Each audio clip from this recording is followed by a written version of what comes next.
Most of us have encountered goal setting at some point in our lives, but it hasn't always been an enjoyable or a successful experience.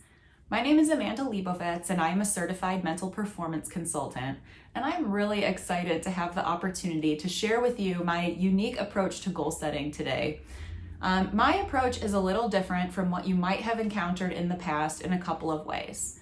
First, we're going to differentiate between different types of goals because different types of goals are going to motivate or drive us forward in different ways. Next, we're going to talk about how you can create multiple measures of success within a particular goal, which is really going to help you and keep your motivation levels up, but also help you build confidence as you are progressing toward your goal, rather than feeling like you need to wait until the goal is actually achieved in completion before you can celebrate success. And finally, I'm really going to drive home the point of how important it is that we constantly revisit and reevaluate our goals. We are dynamic people, and we can't always predict how our abilities are going to change as we put in work to move toward those goals or those things that are important to us. And so just as much as we might need to spread out or expand our timelines or expectations, a lot of times we're surprised and find that we can move up certain timelines because we're progressing a lot more quickly than expected. So I'm going to walk us through a few slides to really help illustrate these 3 points of different types of goals, creating multiple measures of success, and the importance of reevaluating our goals as we go. And then I'm going to leave you with a few tips to really start implementing goal setting in a meaningful way in your life, whether it be in sport, academics, your occupation, or simply goals that you have for you and your family. So stay tuned, and thanks again for joining. In order to level up our approach to goal setting, we need to understand the different types of goals that we can set. First, and the ones we are probably most familiar with, are outcome goals. As the name suggests, these goals are focused on the outcome of competitions and can include things such as I want to qualify for Team USA or I want to win the national championship. These goals are often really motivating, but they're other referenced and based on comparison with others, which means they're not under our complete control.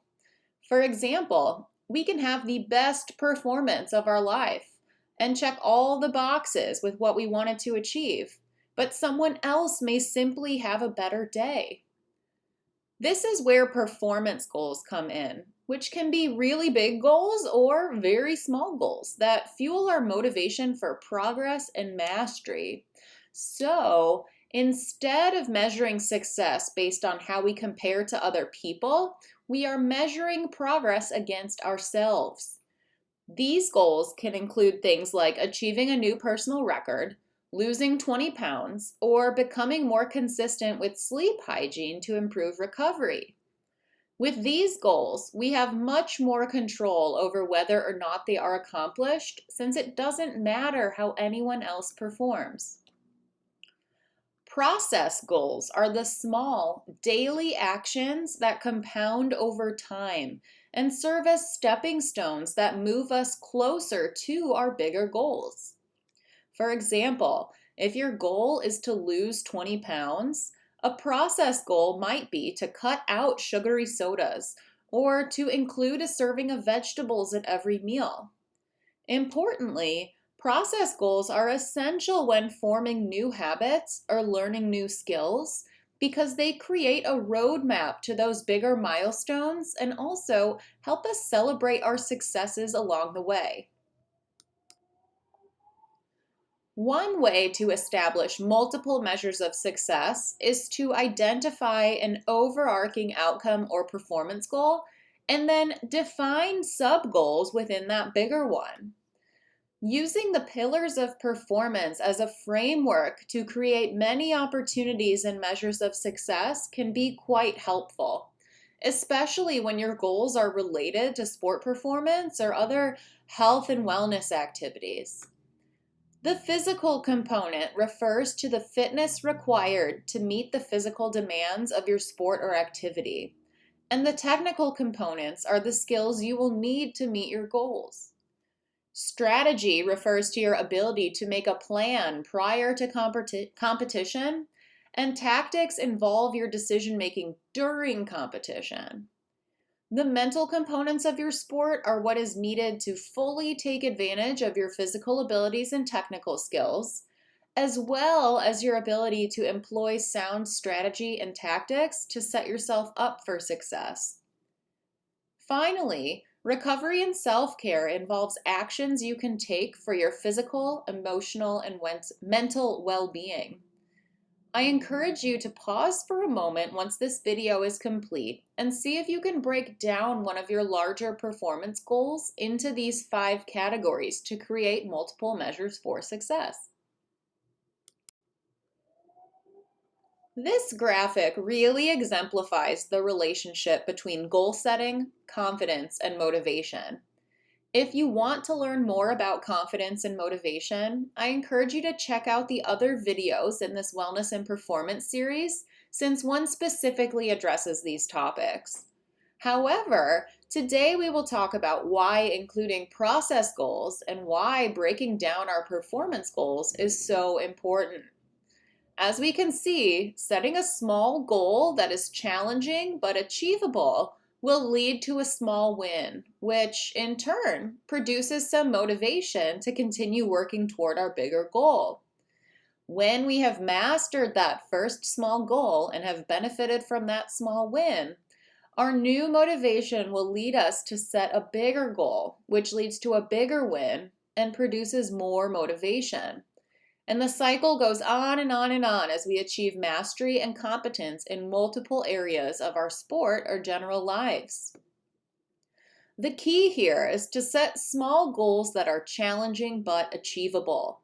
Setting too big a goal too soon can be detrimental to our motivation, since we rely on past performance successes to fuel motivation and build confidence.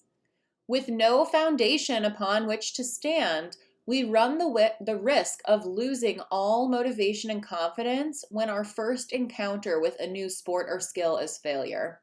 Similarly, if we set goals that are way too easy, we minimize the effect of our wins. Therefore, finding that sweet spot between our existing skills and the challenges we are setting for ourselves is essential. When we are approaching a priority training session or competition, it can be helpful to set what I like to call podium goals. Podium goals are basically contingency plans in case things don't go exactly as we expect them to in the moment, which is usually the case in competition. We need to let go of any entitlement that we are owed a certain level of performance or a particular outcome on competition day just because we put in endless hours of training. Unfortunately, that's just not the way it works. And as I always say, the only thing special about race day is that you paid money to be there and someone's handing you a medal and a banana when you're done. At any rate, our gold level goals are the ones that are what we can expect if everything goes exactly the way we want it to. Our silver level goals are what we can reasonably expect if the day is not perfect, but we're still performing well. And our bronze level goals are the other things about the day we can be proud of, even if our objective performance is a dumpster fire. In this sense, our gold goals are like the bullseye on a target. Our silver goals provide us with some wiggle room for real-world challenges or changes, and our bronze goals train us to keep moving forward and act in alignment with our values and the type of athlete we want to be. Moreover, this type of goal-setting structure eliminates the black and white thinking that comes with many of the goals we set. It increases our resilience when things aren't going our way, and it keeps us in a position to best leverage any opportunities that may present later on in the competition. With all of this great new information about effective goal setting, what are some things we can do to actually follow through and see success? First and foremost, we can only impact what we track. Whether you use a free app like Strava or MyFitnessPal, or some other program like Training Peaks, or even if you prefer to kick it old school with a pen and paper tracker like the one pictured here, being honest and accountable will give you reliable information that will help you identify patterns in your behavior and effectively evaluate your progress. Once you have your tracking system in place, you will want to revisit your timelines. I often like to tell people to cut their goals in half, or, if that's not possible, to double the amount of time they're giving themselves to achieve success. In general, we humans are really bad at estimating how much time, energy, investment, and sacrifice will go into actually achieving our goals. Rather than set ourselves up for disappointment and failure from the start, we can make our goals more achievable straight out of the gate and set ourselves up for potential success. This brings us to our final point of continually revisiting and reevaluating our goals. Just as often as we need to extend timelines, we also get to move them up. This is especially the case when we use the pillars of performance to set multiple opportunities and measures for success. You may find that your technical skills advance much more quickly than your physical development, or that your big improvements in recovery and self-care have also benefited your mental performance and given you a boost there. Continually check back with your goals and complete an honest evaluation of your progress and factors that contributed to your successes or failures to keep you moving forward. So now that we have reviewed the different types of goals you can set, ways you can create those multiple measures for success to improve motivation and confidence, and you know why it's so important to revisit and reevaluate your goals as you go, the next step is to start goal setting for things that are important to you in your own life. And just remember, we want to revisit these more often than not. So doing this on a 4, 6, or 8 week loop can be really helpful, because then you are telling yourself that regardless of your progress, you're going to be evaluating your goals. And this is going to remove that stigma of only needing to change goals or only needing to revisit goals when we feel we're not doing well. Because if we have this structure in place ahead of time, we know that whether things are going better than expected or maybe not as well as we had hoped, we're going to be revisiting and doing a more objective and subjective evaluation of our progress, with the ultimate goal of helping us continue to move forward with intention, confidence, and success.